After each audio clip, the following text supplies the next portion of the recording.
"How could you do this to me?" I shouted, my voice echoing in our cavernous foyer.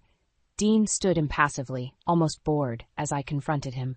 Behind him, my 17-year-old stepson, Caleb, smirked. "Come on, Alana," Dean drawled. "Stop with the hysterics. We both know this marriage was a business arrangement. I needed access to your money, and you wanted the status of being a corporate wife." I recoiled as if struck. "A business arrangement? Is that all our decade together meant to you?" "Oh, please," he scoffed. "You really bought into the whole till death do us part fairy tale? I enjoyed the lifestyle you provided, but now your well has apparently run dry." His words knocked the wind from my sails. I had just endured the most embarrassing board meeting of my career after a failed project cost the company millions. My job was now on shaky ground. But looking into my husband's cold, greedy eyes, I realized the difficult day at work paled in comparison to the bomb Dean just dropped on our marriage. "Caleb, sweetie, talk some sense into your father," I pleaded to my stepson. He just glared and shook his head. "Sorry, Alana, but I'm with Dad on this one. We heard from our country club friends that you lost your big inheritance. So if you don't have money anymore, what use do we have for you?" The casual cruelty stunned me. It was then that the truth hit me like a splash of frigid water. My carefully curated life had all been a fragile house of cards. One breath of ill financial fortune was apparently enough to blow it all down. Rage and adrenaline stirred my shock into action. If cold hard cash was all that mattered to them, so be it. "Get out," I hissed through gritted teeth. Confusion flashed across Dean's face. "You can't kick me out of my own house." "The hell I can't," I cut him off. "This is my name on the mortgage, remember? You wanted access to my good credit for this palace, and since all you care about is money, consider our little business arrangement terminated." I marched over to the front door and held it open. "I'll expect you both to be gone by morning. My attorney will deliver the divorce papers next week." Dean's lip curled derisively. "You'll regret this, Alana." I stepped forward until we were nose to nose. "The only thing I regret is wasting years of my life on a shallow, greedy coward like you. Now get out before I have you removed." For a second, Dean stared at me incredulously. Then, with a final sneer, he brushed past me out the door, Caleb trailing obediently behind. As soon as the door slammed shut, the adrenaline fueling my bravado evaporated. With shaking hands, I slid down the wall until I collapsed in an undignified heap, ragged sobs tearing from my throat. Rock bottom. After years of tirelessly climbing the corporate ladder, here I was, job in jeopardy, marriage in tatters, alone in this echoing mausoleum I used to call home. Used to being the operative phrase, because tomorrow I would start over. Rebuild. As I laid there taking stock of my new circumstances, the tears slowly dried to a hard, glittering determination. Dean and Caleb wanted to play dirty? Game on. If all they valued was net worth and public image, then consider the gauntlet thrown down. I vowed then and there to attain the kind of success they could only dream of. And once I did, I would make them regret the day they betrayed the wrong woman. The best revenge would be rising from the ashes of their callous dismissal like a phoenix. Yes, there would be sweet vindication in proving I didn't need them or their conditional affection. My worth was not defined by men who saw me as nothing more than a bank account. I would build something spectacular without them, and one day in the not-so-distant future, I would relish getting to slam the door in their faces when they inevitably came crawling back. I awoke the next morning feeling hollow and numb, the events of the previous night flooding back in a miserable wave. Dean and Caleb were gone. My fairy tale life had crumbled with staggering swiftness. As I shuffled to the kitchen to brew some liquid fortification, I passed Dean's home office. The door was ajar, and I paused, seeing the velvet ring box atop a stack of financial papers on his desk. My fingers shook slightly as I opened it to reveal the substantial diamond solitaire he had given me on our 5th anniversary. A knock at the front door jolted me from my reverie.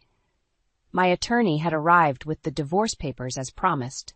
As we sat signing the documents that dissolved a decade together, I recounted the details of Dean and Caleb's ugly betrayal. My attorney's shrewd eyes narrowed. "We'll make sure this divorce is quick and quiet," she assured me. "Dean's business can't afford the negative publicity right now with that discrimination lawsuit pending against him. We'll get you favorable terms, I guarantee it." I nodded numbly. barely listening. None of it seemed to matter much anymore beyond a means to swiftly sever all remaining ties. Over the next few weeks, getting back on my feet financially became my prime focus out of necessity. The legal proceedings were moving at a brisk clip, just as my attorney had promised. Soon the day arrived when I came home one evening to see my possessions strewn haphazardly about the front lawn. Dean had clearly wasted no time reclaiming the house that was now awarded to him in the settlement, despite my name and credit on the line for it. My jewelry, designer shoes, and other valuables were nowhere to be seen. Undoubtedly already hawked by Dean in his desperate bid for liquidity to prop up his struggling business. Once a greedy opportunist, always a greedy opportunist, I mused bitterly. As the moving truck packed up my clothes and lone pieces of intact furniture to take to my new small apartment, I stood across the street staring numbly at the only home I had known for over a decade now, occupied by strangers. "You brought this on yourself, Alana," said the voice in my head that sounded disturbingly like Dean. "This is what happens when you don't take care of those loyal to you." An icy rage stirred in my gut. "Oh, don't worry, Dean," I thought venomously. "You'll soon see exactly what happens when you betray someone like me. I vow to rise from these ashes and regain everything I lost 100-fold without you. Just you wait, you reptile. My day of redemption will come." Over the next year, I shed everything about my old life, the luxury clothes and cars, the country club memberships, the circle of wealthy friends and socialites. I funneled all time and energy into resuscitating my career, slowly regaining my standing. Meanwhile, Dean's downward spiral continued as his business crumbled under the weight of discrimination lawsuits and increasingly poor leadership. Last I heard, he sold his Mercedes to cover payroll and moved into a small rental apartment much like mine. As for Caleb, the golden child, without my financial largesse, he had to withdraw from his Ivy League college dreams only one semester in. Dean could no longer afford even community college tuition. The updates on my erstwhile family's misfortune arrived via mutual contacts still in our social orbit. I received the news of their troubles with cool indifference. The scales of justice seemed to finally be balancing. My climb upward would soon intersect their fall. And intercept them I shall. I resolved anew each morning. My starved inner phoenix will feast on the ashes of their hubris soon enough. The pre-dawn light filtered into my Spartan apartment bedroom as my alarm blared. Just another day in my new reality. Divorced, financially rebuilding, career on the ropes. But today was different. Today was the launch presentation for Project Helix, the brainchild I had tirelessly devoted myself to over the past 18 months since the implosion of my marriage. Its revolutionary genetic testing algorithms for cancer diagnostics represented my professional phoenix rising from the ashes. I had handpicked a brilliant team and leveraged every business connection and favor accumulated in my long career to secure funding and top lab partners. Everything was on the line today: my reputation, my finances, my future. As I gazed steadfastly at my reflection in the mirror getting ready, the familiar icy determination settled into my bones, fueling every movement. My resolve hardened into an impenetrable shield. Today signaled a new beginning on every level. The presentation was a resounding success, garnering impressive investor commitments and glowing media coverage. As I shook hands afterwards, secure in the revival of both my career and bank account, I caught sight of Dean across the room. Our eyes locked. He looked older, paunchier, dressed in an ill-fitting rental suit. An ugly scowl marred Caleb's once handsome face beside him. Dean raised his glass mockingly in my direction before turning away. I smiled to myself as I networked with enthusiastic potential partners, no longer bothering to glance back at the shadows of my past life. Today was sweet vindication, the fruits of my labors on proud display. My ascension was just beginning, and his fading relevance was now an afterthought, onward and upward. Over the ensuing months, Project Helix rapidly became the cornerstone of a biotech startup funded by blue-chip investors. As CEO, stock options and a 7-figure salary quickly put me back in the black. Meanwhile, Dean was forced by creditors into bankruptcy and had to sell what few remaining assets he still possessed, including my treasured 5-carat anniversary ring, as I discovered. The business discrimination lawsuits had utterly destroyed his professional reputation.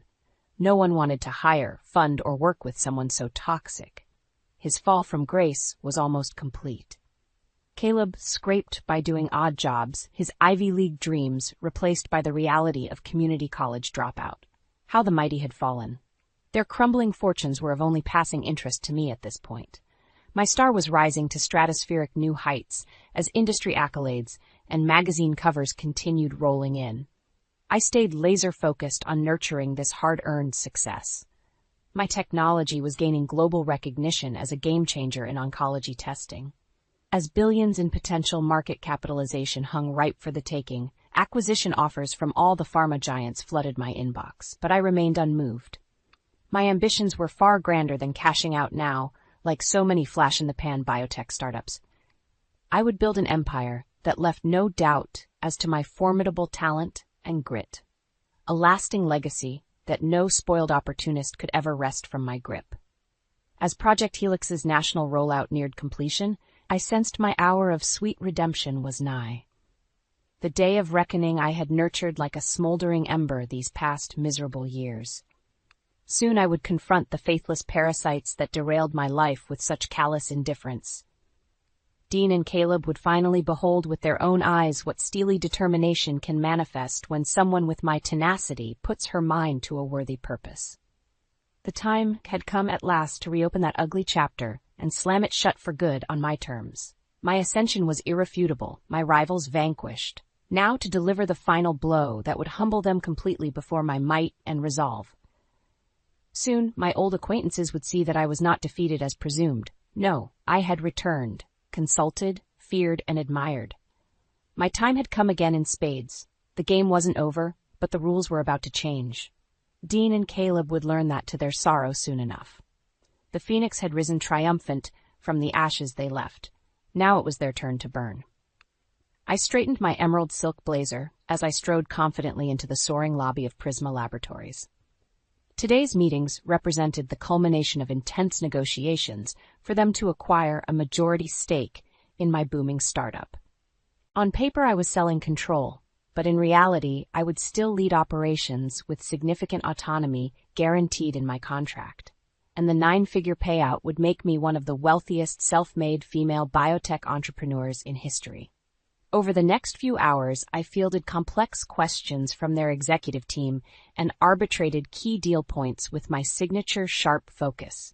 This was the crowning moment. My resurgence was almost complete. As Prisma's CEO reached across the glossy boardroom table to shake my hand in front of the approving audience, solidifying our pact, a surge of elation flooded my system. I had manifested the seemingly impossible. Risen from the ashes by virtue of grit alone, my attorney Arma Snyder-eyed me keenly as the noise died down. "Well played, Alana. They never saw you coming," she remarked approvingly. "This has been quite the turnaround from when we first met to dissolve your marriage. You're at the top again." I nodded, a small smile playing about my lips as I gazed out the soaring windows to the city below. Yes, indeed. And I must admit, while the professional achievement is profoundly gratifying, I'm also anticipating finally confronting lingering ghosts from my past very soon. Snyder's arched an eyebrow. "I assume you're referring to Dean Turner? I understand he's hit desperate times since your split. Word is he may even face criminal fraud charges soon regarding his business dealings." "Well, karma can be a real witch sometimes, can't she?" I replied breezily. "As for my dear ex, let's just say I have an important announcement about my recent windfall event that I intend to make very public soon. Dean always did covet the spotlight." As we gathered our things, Snyder paused thoughtfully. "You know, Alana, living well is truly the best revenge, as the saying goes. Dean and your stepson already face more struggles than they can manage by the looks of things. But the choice is yours." I held her gaze unflinchingly. "I appreciate your counsel, but I've come much too far and endured too much pain to not savor this moment. The time has come for the final reckoning." Over the next few days, I arranged an elite catered event at my sleek new downtown penthouse, ostensibly to celebrate the acquisition deal. But my real purpose was setting the stage for the final act of my vengeance upon Dean and Caleb.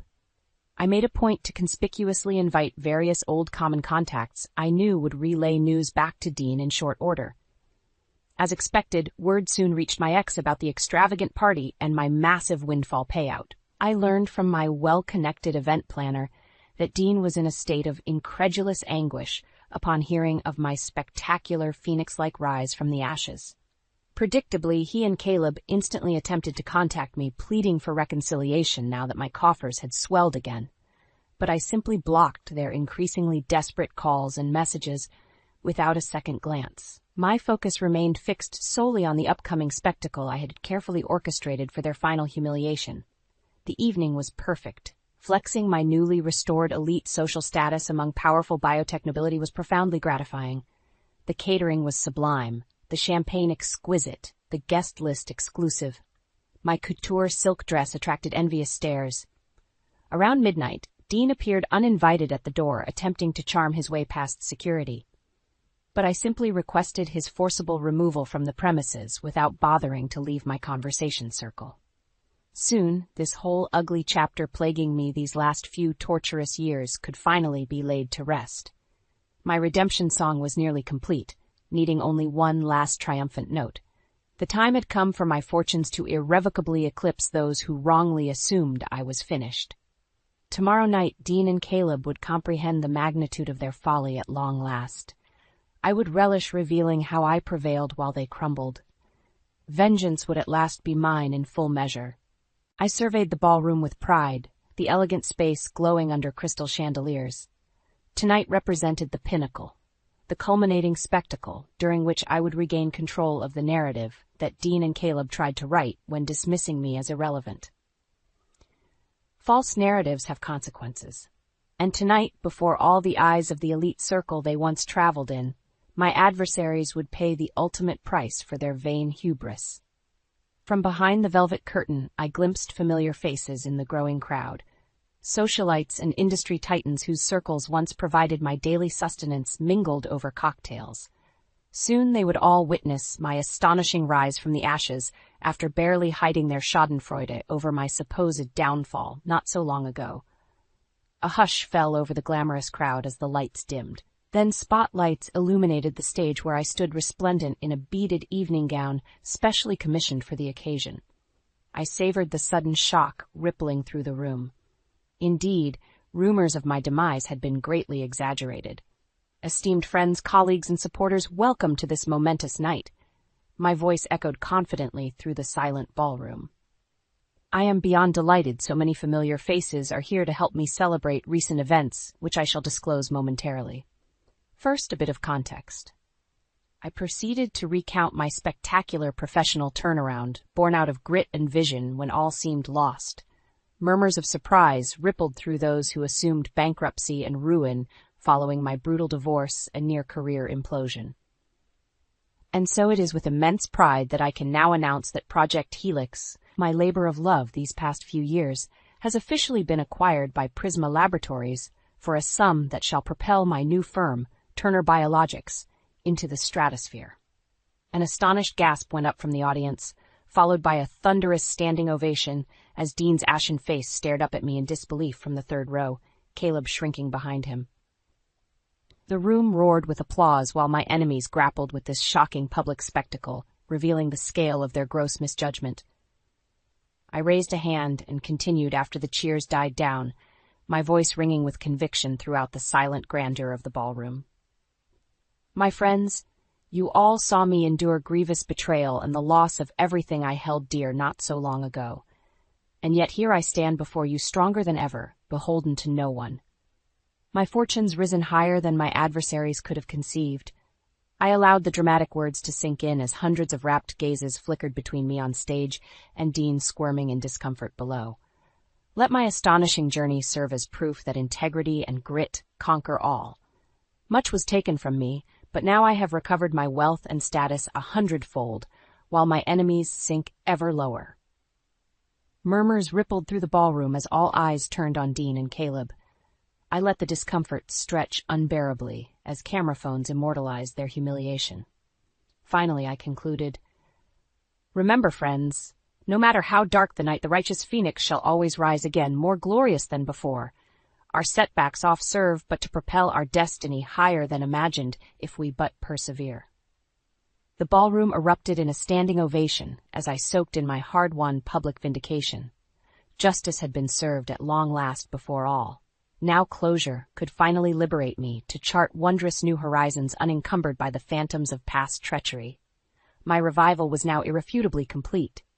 As guests swarmed forward with praise and adulation, a strong hand gripped my elbow. I turned to see Caleb's eyes brimming with fury inches from mine. "You vindictive witch! We offered reconciliation, but you repaid our regrets with this spectacle?" He spat contemptuously before security pulled him back.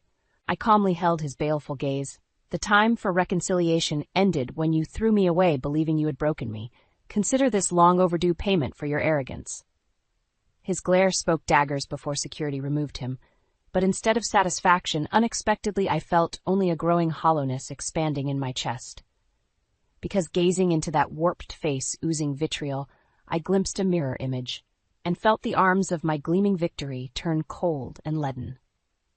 I awoke the morning after my spectacular vindication gala, feeling hungover in more ways than one. While the champagne may have faded, the confrontation with Caleb still echoed unpleasantly in my mind. His rage and contempt was a mirror I could no longer avoid. In seeking to prove myself above their petty manipulations, had I instead lowered myself to their emotional wasteland by stooping to excess vengeance? You reap what you sow, Alana. What crops are now ripening from the seeds of bitterness and spite you've sown these past few years? I pushed the uneasy thoughts aside as I prepared for a series of major media interviews about the gala revelations. Prisma's publicity team would be leveraging the sensational arc of my comeback story as a boost for their newly acquired biotech crown jewel. Over the next few weeks, dozens of glossy magazine profiles and cable news segments broadcast the comeback queen's astonishing journey from a broken divorcee to self-made female billionaire.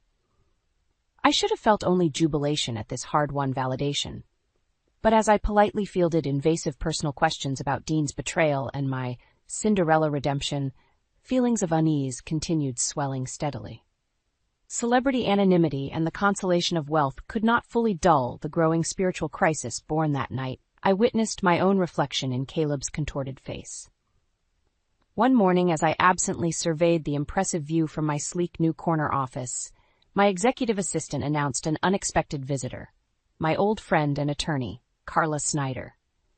As we exchanged awkward pleasantries over my exotic imported tea, I sensed this was more than a congratulatory visit. Her smile faded over the elegant china rim as she set down her cup. "Alana, I've considered us friends for over 20 years now, so I hope you'll receive this in the supportive spirit intended. Don't waste another minute on petty wars or ego when life is so fleetingly short.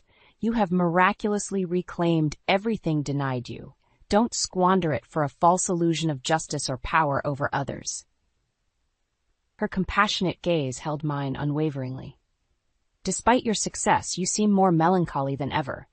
True victory doesn't come from externally validating your worth at the cost of inner peace. Your life is yours now to fill as you choose, without constantly battling ghosts or seeking the meaningless validation of false idols." I stared silently as her words slowly dissolved my feeble inner defenses. The tears I had suppressed these past harsh years suddenly burst forth with unexpected force. Great heaving sobs coursed through me as she enveloped me in her arms. There, let the bitterness flow away," she soothed gently as months of tension flooded out.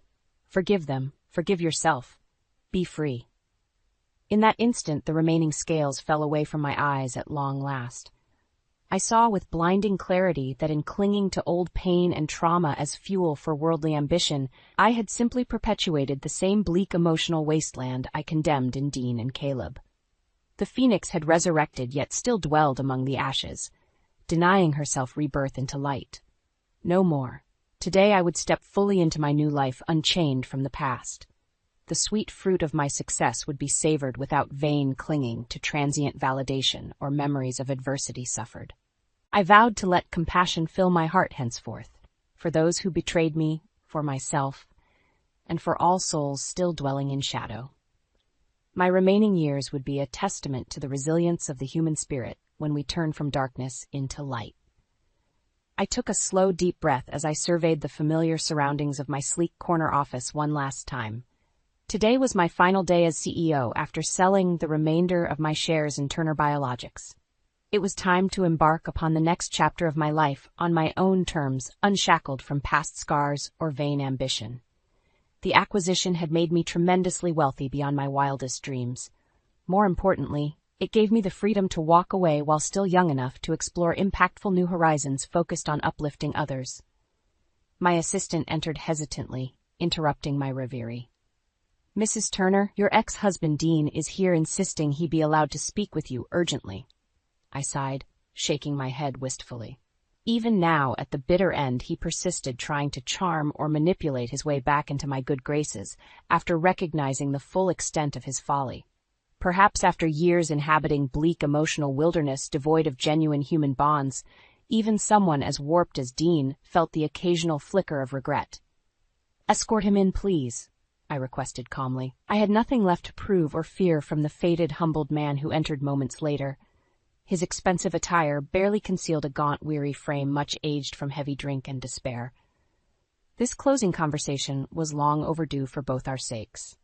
Dean cleared his throat awkwardly.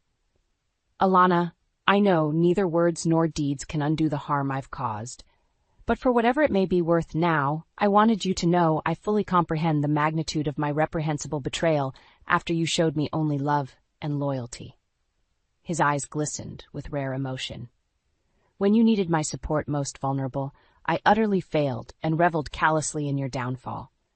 Please believe me when I say few regrets have ravaged me more painfully than this. You deserved far better." I studied Dean's anguished face quietly as he awaited judgment he knew could never fully absolve the past.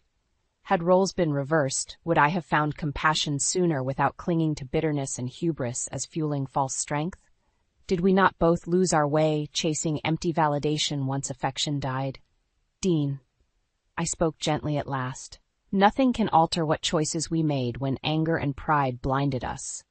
But having walked long miles in those shoes myself, I understand how easily we forfeit our humanity, grasping at petty wins." I stepped forward and lifted his chin tenderly so our eyes met fully. True victory lies not in worldly wealth or defeated rivals.